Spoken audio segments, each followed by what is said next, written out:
This is the Canon EOS R7, and it was released last year, and recently the Canon EOS R8 was released. Now, I've already done a video comparing these two cameras, but since then more information has come out about the camera, and I have some new thoughts on it. So in this video, we're going to see the differences between the R7 and the R8, and which one is best for you. So, let's get into it.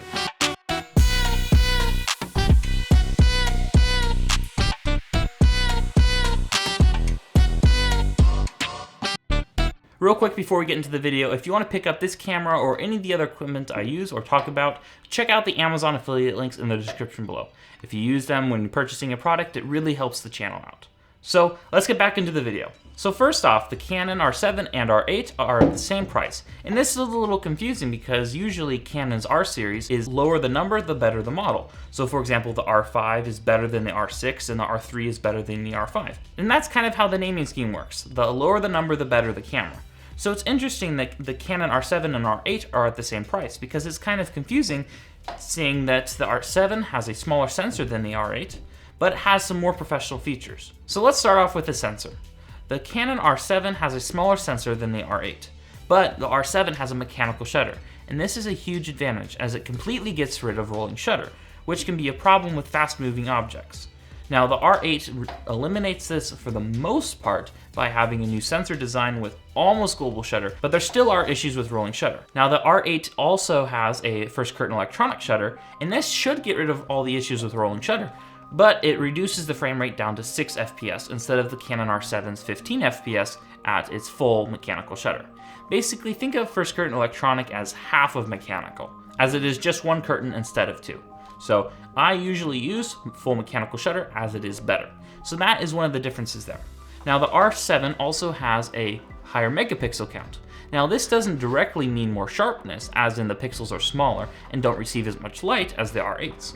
But this is an advantage if you're using it in really bright environments, such as shooting wildlife and you need to zoom in even further with that extra megapixel count. And as I just talked about for wildlife, if you're a bird photographer, the R7 is another advantage there because the smaller sensor increases your effective focal length. So that's an advantage for the R7. But the disadvantages for the R8 is that full frame glass is extremely expensive compared to crop sensor glass. So when you're comparing it for the price, the R7 is actually a better deal than the R8. Even though it has a smaller sensor, that's a benefit. For example, this Sigma 18-35 f1.8 is a cropped lens and is sold for around $600 to $700. Now, the advantage to this is that this is a much cheaper and smaller lens than the full frame equivalents, and you can easily use this with the R7. But if you were to use this with the R8, well, it just doesn't have enough coverage for the full frame sensor, and you really can't use this lens effectively. So that's an advantage for the R7. So overall, if you're using a brighter lens with a smaller sensor versus a darker lens with the larger sensor, it's probably going to be better to have the R7 with a smaller sensor because of the megapixel count. And you're going to save a lot on lenses, giving you more flexibility there.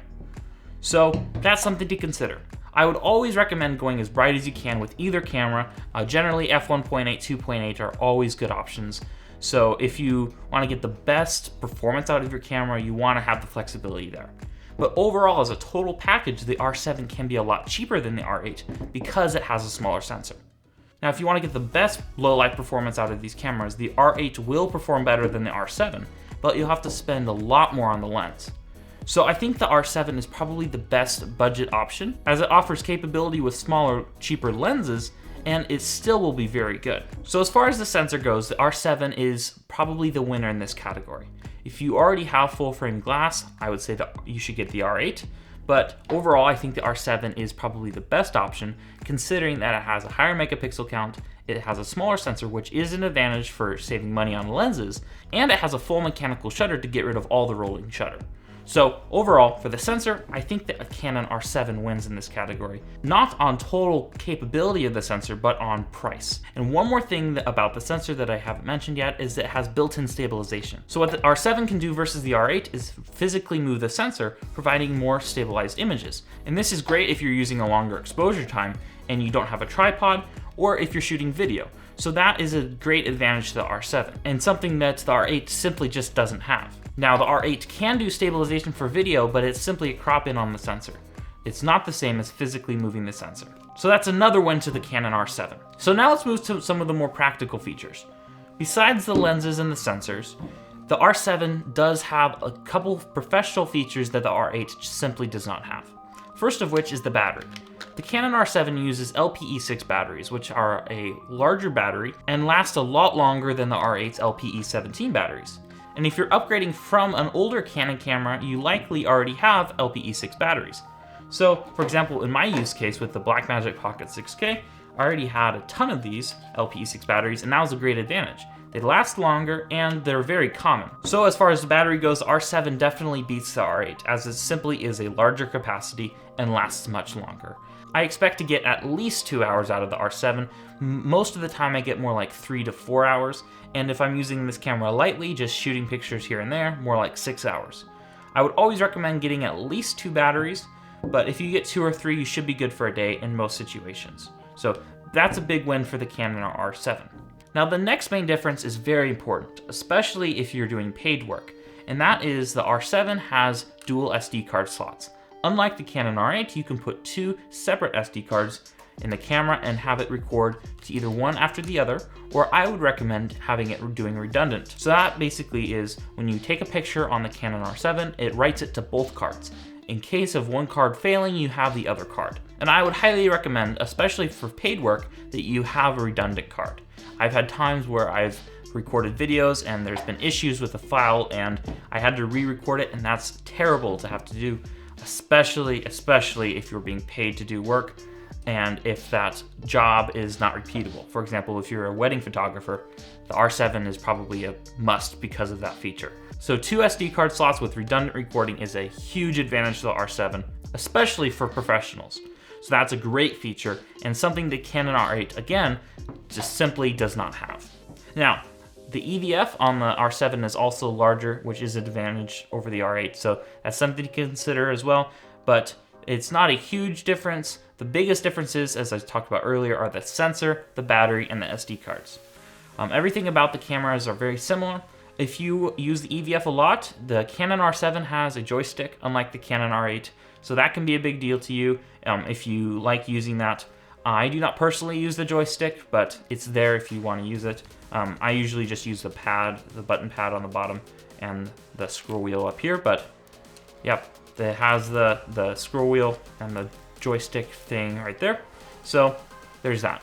Everything else about these cameras are very, very similar. So the flip out screen, it's got the USB-C and the HDMI, the micro HDMI, the headphone jack, everything else is basically the same. There are some more minor differences, but I don't have the 2 cameras to compare them directly to each other. But I do think that the R7 is a more professional camera, especially with the more versatile sensor and the dual SD card slots, as well as the larger battery. So it's something to consider. Now, if you're doing a lot of work at night and you already have full frame glass, or you're willing to spend the money on full frame glass, I think the R8 is a better option if you're willing to get lenses that are very bright with the R8 versus the R7, which you can get brighter lenses for cheaper. So the R8 does win in certain categories, but I think the R7 is much more versatile, and you can get better lenses for cheaper with the R7 because of its cropped sensor. So overall, I think the R7 is a better option for most people, especially if you are sticking to a smaller budget and you want to get good lenses, but you don't want to have to pay for Canon's expensive full frame glass. So as I talked to earlier, the Sigma 18-35 is an excellent option because it's bright, it's a crop sensor lens, so it's not as big, and it's very, very sharp. So that's pretty much it for this video. If you want to pick up this camera, the R8, or any of the other equipment I use, for example the Sigma lens, please consider using the Amazon affiliate links in the description below. It really will help the channel out. If you have any further questions about the R7 or the R8, leave a comment and I will answer your question. Also, if you enjoyed this video, please consider subscribing to the channel. That would help out a lot. Also, if you want to become a Patreon supporter, there is a link in the description below. Well, that's it for this video, and I'll see you in the next one.